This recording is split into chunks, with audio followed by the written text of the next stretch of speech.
memberi amaran projek kereta api laju Jakarta-Bandung berdepan tekanan kewangan yang semakin meningkat. Dan kereta cepat ini di luar negeri heboh sekali. Itu Malaysia menjadi berita besar bahwa Indonesia, Malaysia, Singapura, dan Timor Leste auto ketar-ketir. Kereta Api Indonesia atau KAI masih menanggung kerugian 951,48. Wush, rugi triliunan. Kok bisa? Fun fact, I'm sure ramai orang tak tahu. Korang pernah nampak logo ni kan? Dekat pasport-pasport. And Malaysia adalah negara yang... Teknologi yang Malaysia cipta ni kan menjadi ikutan seluruh dunia, Mat. Okey, kita share lah 3 negara maju yang dalam otak kita ni kan. 8 tahun lagi awal daripada negara-negara maju ni. Tapi kali ni saya nak cerita first teknologi yang datangnya dari Malaysia sempena bulan kemerdekaan. Well, I think about you. And I think I have to listen. Because... Halo, hai semuanya. Apa kabar teman-teman? Jumpa lagi bersama Sari di channel ini. Sari doakan dimanapun kalian berada tetap diberikan kesehatan ya, dipermudahkan, dilancarkan segala urusan kalian ya. Amin. Oke, nah kalian masih ingat tidak tentang kereta api laju? WUS ya, dan pernah juga saya tengok artikel ya mengatakan Malaysia akan ketar-ketir karena Indonesia itu akan melancarkan kereta api cepat, kereta api laju ya.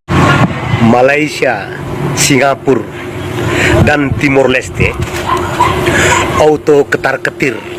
Kira-kira hampir 2 tahun kita tak mendengar beritanya ya, selain yang terakhir kali pasal yang bantal penumpang itu, bantal belakang itu kena curi. Ada satu berita Malaysia yang saya jumpai macam ini, projek kereta api laju Jakarta-Bandung resiko ya, bom jangka. Tanya itu hari pun baru aja 2 hari yang lalu saya ada tengok berita juga, katanya mengalami kerugian disebabkan ya ramai penumpang yang tidak mau naik. Sudah 1 kali merasakan, lepas itu tak mau naik lagi. Kereta api WUS rugi 1 triliun di semester 1 2025. Oke, nah itu hari pun, tahun lalu pun ada juga kabar-kabar mengatakan rugi. Nah tahun ini juga ada yang mengatakan rugi juga. A few moments later. Ketua Pegawai Eksekutif Kereta Api Indonesia Bobby Rashidin memberi amaran projek kereta api laju Jakarta-Bandung berdepan tekanan kewangan yang semakin meningkat. Beliau menyifatkan masalah dihadapi projek kereta api laju pertama Indonesia itu sebagai berupaya menjadi bom jangka. Projek dikenali sebagai HUS dikenalikan oleh Kereta Cepat Indonesia China KCIC, sebuah usaha sama mercu tanda era bekas Presiden Joko Widodo. Meskipun dilancarkan pada Oktober 2023 dan mendapat sambutan oleh ramai, jumlah penumpang dan hasil tiket masih belum mampu menampung kos operasi serta pembiayaan yang tinggi. KCIC dilaporkan merekodkan kerugian 1.6 triliun rupiah bersamaan RM415,000 pada separuh pertama 2025, dengan KAI menanggung RM915.48 bilion rupiah bersamaan RM246,822 daripadanya. Pada tahun 2024, kerugian keseluruhan konsortium PSBI mencecah 4.2 triliun rupiah dengan KAI sebagai penanggung utama. Bobby turut maklumkan KAI sedang bekerjasama dengan Dana Kekayaan Berdaulat Indonesia dan Antara bagi mencari penyelesaian kewangan. Projek HUS yang dimulakan pada 2016 ini sebahagiannya dibiayai pinjaman China Development Bank dengan kos meningkat kepada $7.2 bilion mereka berbanding anggaran awal. Nah ternyata projek ini pun masih ada utang juga dengan daripada China ya. Dan di sini saya mendapati komentar dulu itu masih mereka ingat ya, ada banyak lah ya yang mengatakan Malaysia akan iri, di Malaysia itu tidak ada kereta api cepat ya, kalau di Indonesia sudah mau dibuat gitu ya. Wah, ramai sekali ya di setiap postingan yang saya buat pun netizen itu selalu membanggakan ya. Dan ada banyak juga saya tengok kreator, YouTuber itu membuat kereta api cepat ini dengan tajuk ya Malaysia akan ketar-ketir, negara Singapura, Brunei itu tidak ada di Asia ya. Nah banyaklah ya saya baca-baca komentar ini sama tak dengar ayat ketar-ketir. Oke, nah belum lagi lunas ataupun punya kita sepenuhnya, kita ini sudah sombong ya. Hal di Malaysia pun apa-apa pun banyak juga yang lainnya itu lebih dulu kan. Tapi mereka ya biasa saja. Kita ini baru sekali dikasih sedikit kemajuan ya kan. Sudah ada sedikit progres, sudah sombong kan. Nah las-las ya begini. Terkapar KAI rugi 3.23 triliun ya, tadi katanya 1.6, sementara utang ke China belum lunas. Ini lagi 4 syarikat Indonesia rugi. Kemudian kereta cepat ini di luar negeri heboh sekali. Itu Malaysia menjadi berita besar bahwa Indonesia punya kereta cepat ini. Kemarin dulu kan diuji coba. Itu uji coba ini menjadi berita besar di Singapura, di Malaysia, di Thailand, di Vietnam. Jadi berita besar di Singapura, di Malaysia, di Thailand, di bintang sekali karena ini kan memang negara pertama yang punya kereta cepat di Asia Tenggara. Saya kira banyak proyek besar. Dulu Tugu Monas juga begitu, ketika dibangun dianggap Bung Karno megalomanial, tapi kan kemudian juga orang bisa menerima Taman Mini Indonesia Indah, juga sampai demo berbulan-bulan, tapi akhirnya juga menjadi proyek besar. Rasanya semua proyek besar kok pasti menimbulkan kontroversi. PT Kereta Api Indonesia atau KAI masih menanggung kerugian 951,48 miliar rupiah sepanjang semester 1 2025 yang berasal dari operasional kereta api cepat Wush. Hal ini terungkap dalam laporan keuangan KAI per Juni 2025. Jika disetahunkan, maka kerugian KAI bisa tembus hingga 1,9 triliun rupiah atau hampir 2 triliun rupiah. KAI sudah mengalami kerugian seperti ini sejak Wush resmi beroperasi secara komersil 2 tahun lalu pada Oktober 2023. KAI harus mengkonsolidasikan kerugian tersebut karena statusnya sebagai pemegang 58,53% saham di konsorsium PT Pilar Sinergi BUMN Indonesia atau PSBI yang juga beranggotakan PT Wijaya Karya Persero Tbk atau WIKA dan PT Jasa Marga Persero Tbk atau JSMR yang mengelola Wush. Menurut Chief Operating Officer Janantara, Doni Oskaria, saat rapat dengar pendapat bersama dengan Komisi 6 DPR RI, beberapa waktu lalu masalah kerugian ini akan masuk daftar prioritas restrukturisasi Janantara yang akan dilakukan secara komprehensif agar tidak mengganggu kinerja jangka panjang KAI. Investasi Wush sebelumnya diketahui mencapai 7,2 miliar dolar Amerika Serikat, termasuk pembengkakan biaya atau cost of run sekitar 1,2 miliar dolar Amerika Serikat akibat kendala pembebasan lahan, perubahan desain, dan kompleksitas teknis konstruksi. Wush rugi triliunan, kok bisa? Yuk kita bahas. Proyek Wush nilainya sekitar 114 triliun rupiah. Karena dibiayai pinjaman, cicilan bunga jadi beban terbesar di laporannya. Padahal penumpang terus naik, sudah lebih dari 10 juta orang naik Wush hingga Juni 2025. Jumlah trip juga bertambah dari yang awalnya hanya 14 perjalanan per hari, sekarang sudah 62 perjalanan per hari. Tapi karena harga tiket dijaga murah, pemasukan belum bisa nutupin biaya operasional plus bunga utang. Yang perlu kalian tahu, hampir semua transportasi massal baru kayak MRT, LRT, dan KRL di awal pasti rugi, butuh waktu buat balik modal. Ya, jadi nilai merah laporan keuangan Wush itu lebih karena beban utang besar dan fase awal bisnis. Nah, kalau ada yang tanya lagi, nah kalau Apek tahu berita ini mesti dia marah ya. Kenapa alami kerugian? Pasti ada hutang juga kita masih ke China ya. Kalau dia tahu ini mesti dia akan play victim kan. Malaysia pun tidak ada kereta cepat, bla bla bla. Malaysia pun banyak hutang. Nah nanti dia akan mainkan poin itu ya.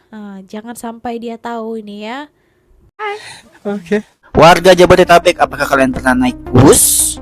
Postingan dari Instagram Pikiran Rakyat, laporan keuangan PT KAI kereta cepat Jakarta-Bandung Wush rugi triliunan. Mantap. Kenapa lagi sih ini? Buat yang belum tahu, proyek kereta cepat atau Wush merupakan salah satu proyek strategis nasional atau PSN nih guys. Pada semester 1 2025, proyek kereta cepat atau Wush mengalami kerugian hingga 1,6 triliun rupiah guys. Kerugian ini membebani keuangan PT KAI sebagai salah satu perusahaan BUMN yang ditugaskan pemerintah. Kalau kalian baca paragraf ini, pada tahun 2024 aja nih guys, kerugiannya itu tuh sampai 4,195 triliun rupiah. Gokil, makin pusing gue. Kereta cepat Wush rugi 1 triliun di semester 1 2025. Semester pertama tahun ini, proyek kereta cepat Jakarta-Bandung alias Wush bikin PT KAI pusing berat. Mereka kebagian beban rugi sekitar 951,5 miliar di kuartal tersebut yang hampir tembus 1 triliun rupiah. Itu baru dari proyek Wush aja, belum ngomongin kerugian entitas BUMN lainnya. Kalau dijumlah dengan semester 2 2024, KAI sudah rugi 1,9 triliun dari Wush dalam setahun terakhir. Sementara itu, kerugian mencapai 2,69 triliun selama 1 tahun kalender 2024. Ini bukan sekadar angka besar doang. Rugi segede itu bikin neraca keuangan KAI makin tertekan, apalagi mereka jadi pemimpin konsorsium PT Pilar Sinergi BUMN Indonesia yang nanggung beban ini. Nah, sekarang apa tanggapanmu soal ini? Mending di stop aja nggak sih? Komen di bawah sekarang. Oke, nah itulah dikatakan kan, kita ini jangan sampai beria, kita ini jangan sampai sombong kan. Padahal itu pun belum punya hak kita sepenuhnya. Kita masih lagi berhutang kepada China ya, karena ini adalah proyek dengan dia juga, dengan China. Tapi kita sudah sombong ya, apalagi ke negara Malaysia ya. Wow, penuh itu komentar saya. Dan saya udah tengok kan beberapa YouTuber, apalagi YouTuber hoax ini ya. Membanggakan, seakan-akan Malaysia itu tidak ada apa-apanya kan. Kami ini sudah punya nih gitu. Padahal Malaysia pun tidak memerlukan sekalipun kereta api cepat ini. Tapi kalau di Indonesia itu pun masih Jakarta-Bandung saja laluannya. Dan tadi itu mengalami kerugian, sebenarnya bukan pasal penumpangnya tidak ada. Penumpangnya ada juga ya, tapi tidak boleh KW juga. Walaupun penumpangnya ada, lambat KW-nya. Kita tidak tahu macam mana kelanjutannya, apakah diteruskan atau mangkrak sampai di sini saja ya. Oke, gimana pendapat Anda? Boleh berikan komentar di bawah ya.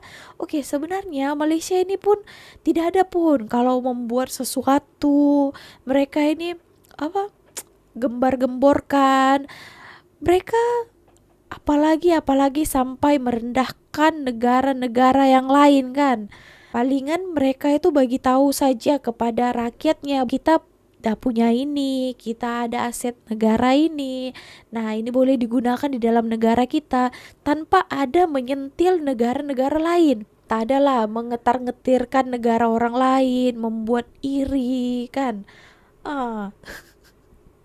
Aduh, pelik-pelik saja lah. Sebenarnya Malaysia ini kebanyakan sudah ada dulu kan. Contohnya MRT, mereka pun dah ada.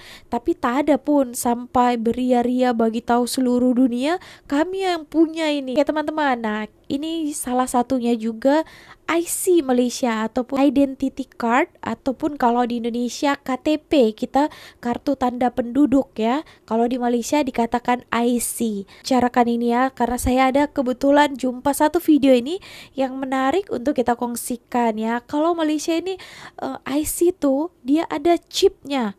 Nah, padahal Malaysia itu adalah salah satu yang terdahulu ya membuat chip dekat IC-nya.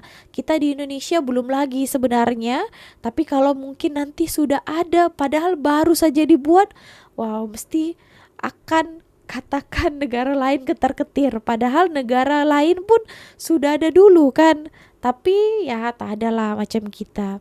Oke teman-teman, kita tonton dulu video ini macam mana ya. Tajuknya macam ini, IC dan paspor Malaysia antara termaju di dunia. Oke, menarik ya. Ini daripada channel ML Studio.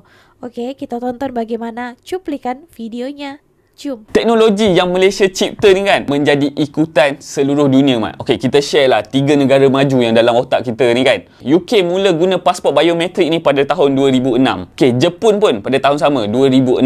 Amerika pada 2007. Kita 1998. 8 tahun lagi awal daripada negara-negara maju ni.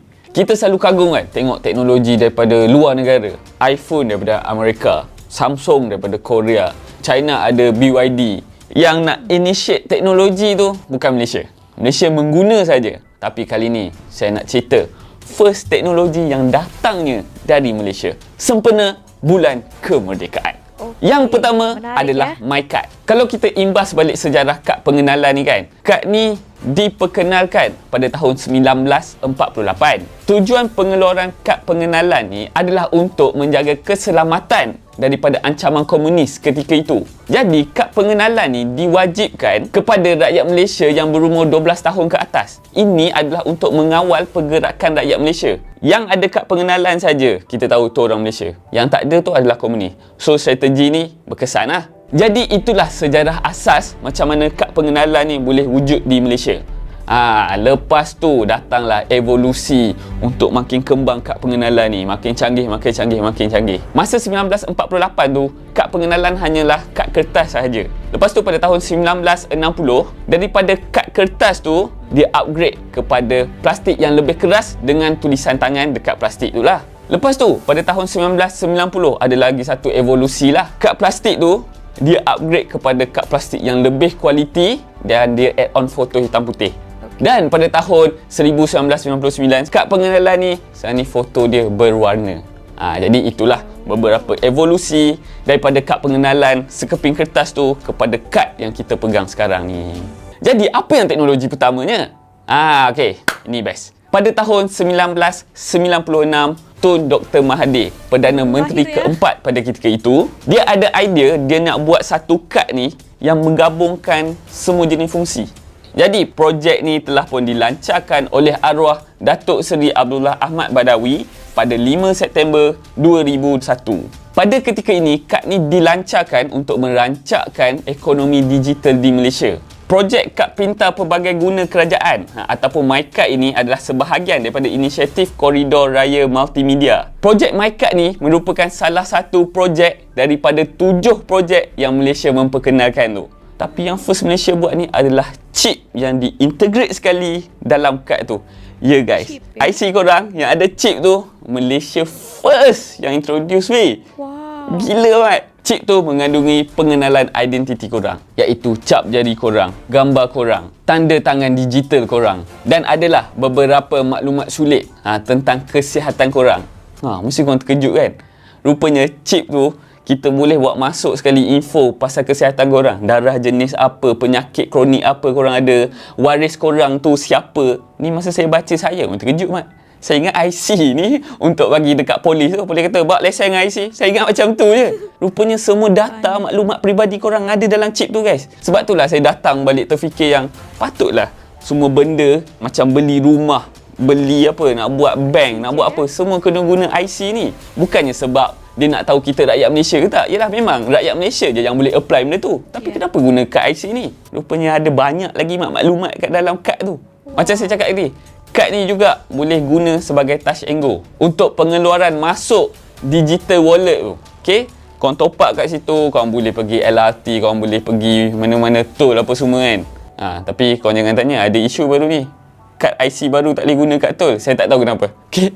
Tolong komen kat bawah kenapa. Tapi itulah, nak cakap kad serbaguna ni Malaysia first yang introduce, dan chip yang ada dekat kad tu Malaysia juga yang introduce. Bukan kad je tau, mesin-mesin yang nak baca kad tu, sebab kat dunia tak ada lagi mat. Basically sistem untuk baca IC pun semua tu kat Malaysia first selain daripada kad tu. Dan reaksi dunia ketika itu adalah diorang kagum dengan Malaysia sebabkan Malaysia ni berani untuk mengimplementasikan teknologi ni dekat seluruh warga rakyat Malaysia mat. Okay, benda ni bukan kecil tau. Macam korang buat satu teknologi, katakan iPhone lah, tak semua orang pakai kan, orang yang mampu je boleh. Ni kau bayangkan teknologi baru ni kena satu Malaysia pakai. Yang kedua adalah pasport Malaysia mat. Bukan saja antara yang terkuat di dunia, tapi dia ada satu teknologi yang juga pertama di dunia, Malaysia yang introduce. Sebelum akhir 90-an tu kan, pasport seluruh dunia hanyalah buku dan cetakan kertas saja. So macam korang tengok dekat movie-movie lama tu kan, dia just tengok kad, tengok muka sama, okey, pas. Malaysia ketika itu telah melangkaui teknologi. Gila babi kan. Pada tahun 1998, Malaysia memperkenalkan teknologi pertama di dunia, iaitu pasport biometrik. Teknologi ni telah dibangunkan oleh Iris Corporation, iaitu local punya company. Chip yang diintegrate sekali dalam pasport tu adalah maklumat biometrik pemilik pasport tersebut. Ada gambar digital korang, ada cap jari korang. Disebabkan Malaysia introduce ni, ada sistem yang korang scan je dekat mesin mana-mana airport, dah orang Malaysia tu boleh lalu dah. Teknologi yang Malaysia cipta ni kan, menjadi ikutan seluruh dunia, Mat. Okey, kita share lah 3 negara maju yang dalam otak kita ni kan. UK mula guna pasport biometrik ni pada tahun 2006. Okey, Jepun pun pada tahun sama, 2006. Amerika pada 2007. Kita 1998. 8 tahun lagi awal daripada negara-negara maju ni. Weh, kalau korang minat teknologi, memang ini adalah era yang sangat peak lah. Bayangkan, pasport kita menjadi pasport pertama dekat dunia yang ada biometrik tu kan. Lebih kurang tahun yang sama tu kan, Tun M mengeluarkan idea nak buat kad pengenalan yang seberguna tu. Gila, kita lead kan. Jadi guys, itulah dia cerita teknologi pertama daripada anak tempatan, teknologi pertama daripada syarikat tempatan, teknologi pertama daripada Malaysia yang diikuti oleh negara-negara luar. Korang boleh je buat first teknologi pertama dan tak ikut oleh orang luar. Boleh je, korang shock sendiri. Tapi ni kita buat dan diikuti oleh negara luar. Jadi guys, apa lagi yang korang tahu yang Malaysia menjadi negara pertama yang buat sesuatu benda yang diikuti oleh dunia? Komen-komen kat bawah, saya nak tengok ni teknologi apa yang ada. Guys, see you on the next video guys. Bye-bye.